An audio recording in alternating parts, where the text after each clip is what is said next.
Good morning everyone. Today we will discuss linear equation in one variable for class 8. आज हम लोग class 8 के लिए आपको linear equation in one variable पे काम करेंगे। तो सबसे पहले तो आपको जानना है कि ये linear equation in one variable है क्या। linear equation in one variable क्या है, ठीक है। सबसे पहले बाबू सभी सबसे ध्यान से समझोगे, क्लास 8 के 2 स्टूडेंट से ध्यान देना कि इक्वेशन और एक्सप्रेशन दोनों में क्या डिफरेंस है। सबसे पहले कोई आपसे पूछे कि what is difference between equation and expression, just try to understand everyone कि इक्वेशन और एक्सप्रेशन में क्या अंतर है। देखो हमारे पास दो एग्जांपल है। मान लो कि मैंने एक जगह लिखा 2x + 3, फिर लिखा 2x + 3 = 0। तो इस दोनों में साफ दिखाई पड़ रहा है कि 2x + 3 और 2x + 3 = 0 में 2x + 3 क्या है। 2x + 3 को हम लोग कहेंगे लीनियर एक्सप्रेशन। क्या कहेंगे उसको हम लोग? लीनियर एक्सप्रेशन कहेंगे। लेकिन 2x + 3 = 0 कहेंगे हम लोग लीनियर इक्वेशन। क्या कहेंगे इसको हम लोग? इसको लीनियर इक्वेशन कहेंगे। बशर्ते कि आपके बस इतना जानना है कि लीनियर का मतलब हो गया कि वेरिएबल पे पावर 1 होना चाहिए, दिख रहा है ना, वेरिएबल पे पावर 1 हो। और इक्वेशन का मतलब हुआ उसके पास इक्वल टू होगा। Equal two means sign of equality होगा। इक्वल टू मीन्स क्या होगा? Sign of equality. मीन्स हम लोग कह सकते हैं कि लीनियर इक्वेशन का मतलब हुआ उसमें वेरिएबल जो भी होगा उस पर पावर 1 होगा, और इक्वेशन का मतलब हुआ उसके पास इक्वल टू का साइन होगा, तो वो लीनियर इक्वेशन कहलाएगा। लेकिन इसमें इक्वल टू कहीं नहीं है, इसलिए इसको हम लोग सिर्फ लीनियर तो कहेंगे क्योंकि वेरिएबल की पावर 1 है, और इसको इक्वेशन ना करके क्या कहेंगे? एक्सप्रेशन कहेंगे। तो ये अंतर है लीनियर इक्वेशन और लीनियर एक्सप्रेशन में। इस लीनियर इक्वेशन के लिए बस कंडीशन इस चीज़ का ध्यान रखिएगा कि वहाँ पर इक्वल टू होगा, और लीनियर एक्सप्रेशन जो आपका होगा वहाँ पर इक्वल टू नहीं होगा। इस बात को आप ध्यान रखें, ठीक है। चलिए ऐसा सब एग्जाम्पल दे रहा हूँ मैं। तो इक्वेशन का लीनियर इक्वेशन का डिफाइन क्या है, तो कहोगे लीनियर इक्वेशन का डिफाइन क्या है। तो आप सभी इसे लिखिएगा फर्स्ट में पहले, what is linear equation.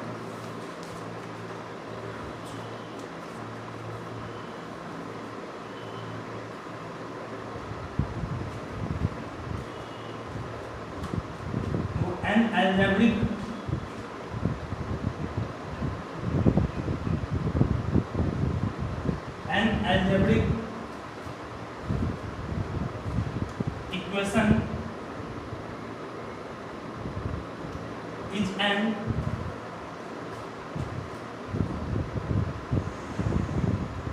equality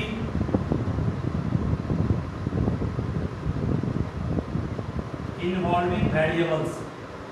मतलब कि an algebraic equation is an equality involving variables। मतलब एक algebraic equation जिसमें कि इक्वल टू तो होगा ही, और साथ ही साथ उसमें वेरिएबल भी होना चाहिए। जैसे कि मान लो कि मैं लिखा t + 1 = 5 इक्वेशन है। मैं लिखा अगर 2t + 5 = 7, ये भी लीनियर इक्वेशन है। मैं लिखूंगा अगर t² + 1 = 0, तो क्या इसको लीनियर कहेंगे? नहीं कहेंगे। तो लीनियर के लिए मैंने कहा था वेरिएबल की पावर हमेशा 1 होना चाहिए। यहाँ पर वेरिएबल की पावर कितना हो गया? 2 हो गया, इसलिए इसको हम लोग इक्वेशन नहीं कहेंगे, उसको लीनियर नहीं कहेंगे, ये क्वाड्रेटिक है।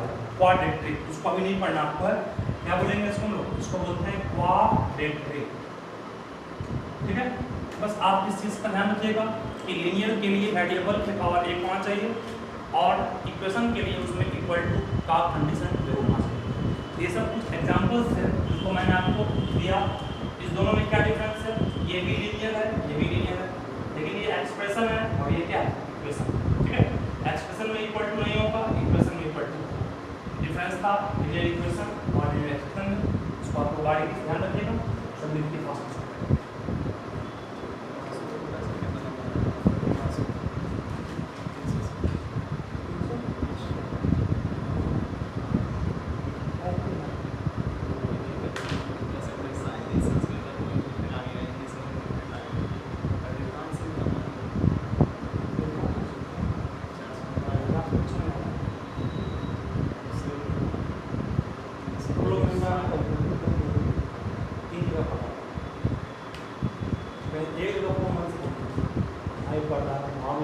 काम हो जाता है, तो कहीं कोई काम है।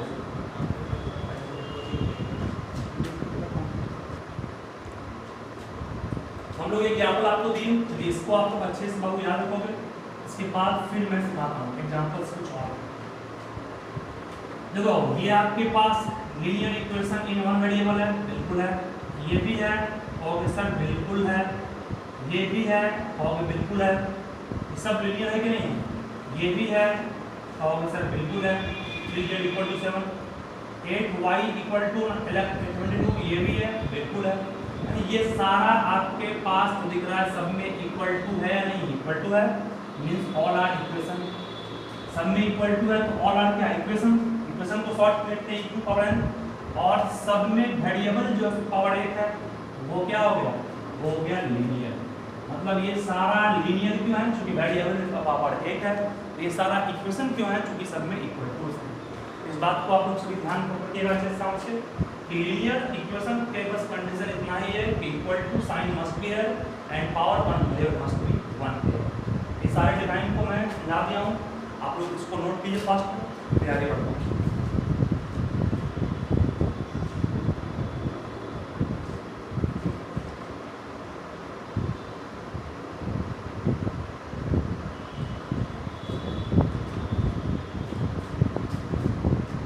इसको क्या पढ़ेंगे?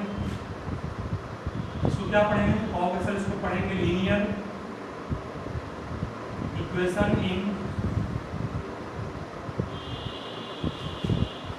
इक्वेशन इन y पढ़ेंगे। इसको क्या पढ़ेंगे? इसको पढ़ेंगे लीनियर इक्वेशन इन z पढ़ेंगे। इसको क्या पढ़ेंगे? लीनियर इक्वेशन इन x पढ़ेंगे। इसको क्या पढ़ेंगे? लीनियर इक्वेशन इन t पढ़ेंगे। मतलब क्या पढ़ सकते हैं इन सारी चीज को, वो मैं बता रहा हूँ। इसको लीनियर इक्वेशन इन x पढ़ेंगे, इसको लीनियर इक्वेशन इन t पढ़ेंगे, इसको लीनियर इक्वेशन इन z पढ़ेंगे, इसको लीनियर इक्वेशन इन y पढ़ेंगे, और इसको लीनियर इक्वेशन इन x पढ़ेंगे। ठीक है, इन सारी चीज को भी आप ध्यान रखिएगा, आसान है ये।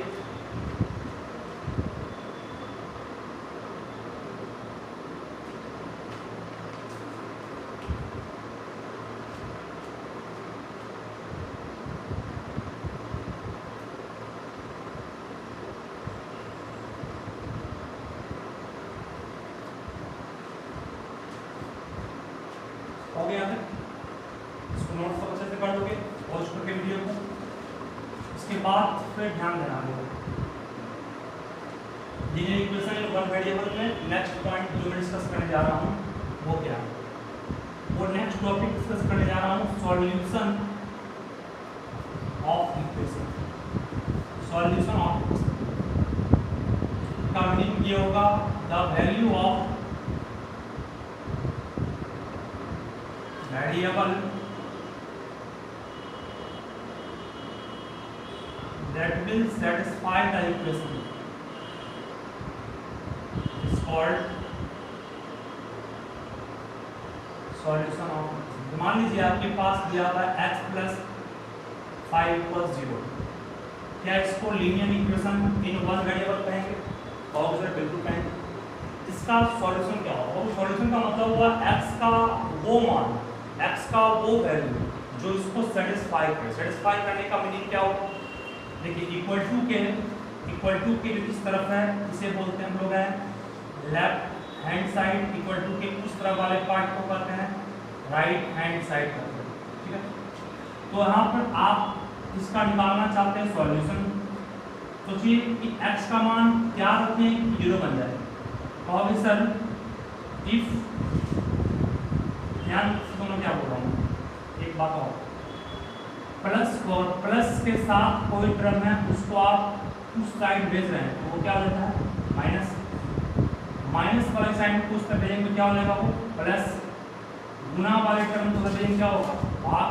और भाग वाले टर्म को उस तरफ भेजेंगे क्या? गुना होगा। ठीक है, चलिए आपको x का मान निकालना है।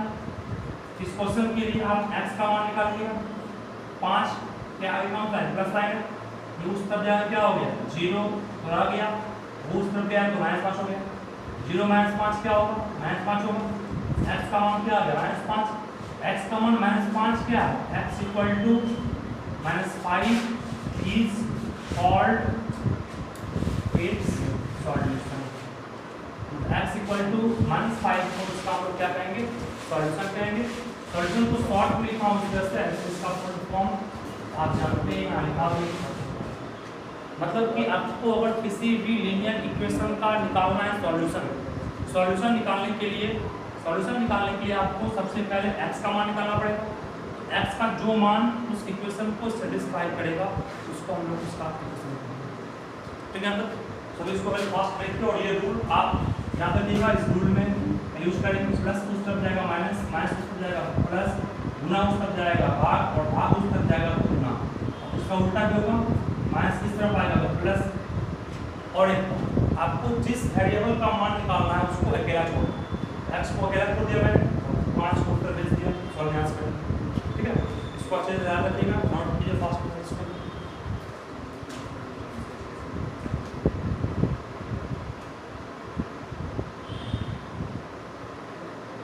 क्यों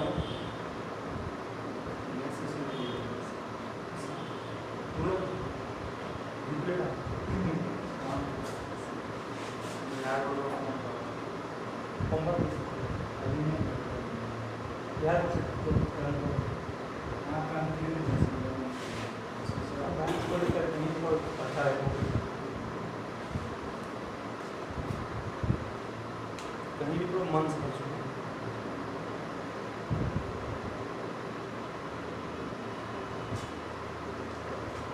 चलिए एक सवाल और था, उसके बाद आगे बढ़ता हूँ मैं। सभी नोट कर लोगे, नोट करने की वीडियो को पोस्ट करोगे फिर नोट करोगे। एक और क्वेश्चन पे काम करता हूँ, देखो find the solution of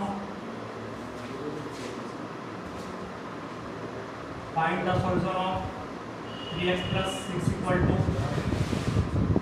9। 3x plus 6 equal to 9 का निकालना है सॉल्यूशन। चलिए बस ध्यान से सुनो, पहले हम लोग को x का मान निकालना है। सॉल्यूशन मतलब x का मान निकालना है। जब x का मान निकालना हो तो जो आपके पास x है उसको छोड़ करके बाकी सबको एक तरफ कर दोगे। मतलब 3x को पहले नहीं छोड़ेंगे, 9 रह गया, 6 उस तरफ गया, क्या हो गया प्लस 6 था, उस तरफ गया क्या हो गया 6 हो गया। इसका है आपको तो वो 9 में 3 कितना, 9 में 6 में कितना बचा, 3 बचा। 3 और x के साथ संबंध किसका है, गुना का। x रह गया, 3 गुना में बगल आ गया, यहाँ से 3 कट गया, x का मान क्या आ गया, x का मान गुना गया, x का मान 1 जो आया वो उसका क्या है। देखिए इसको ना, मतलब कि आपके पास 3x plus 6 equals 9 था, 3x रह गया, 9 रह गया, 6 उस तरफ गया, 6 बार 9 - 6 3 हो गया, 3 into x था, 3 इस तरफ गया, डिवाइड में था, 3 by 3 कटे कितना होगा। ठीक है, इस तरह से आपको मैं कुछ क्वेश्चन दूंगा, वो घर में सॉल्व करना है, इस पर टेस्ट रहेगा। कि find the solution of following, ये होमवर्क को नोट कर लो। Find the solution of following, पहला है 3x - 6 equals 12, plus x equals 14, 3x plus 6 equals 12, 3 divided by 4 equals 8, 5 divided by 4 equals 20, 3y by 9 equals 12, और 13y minus 14 equals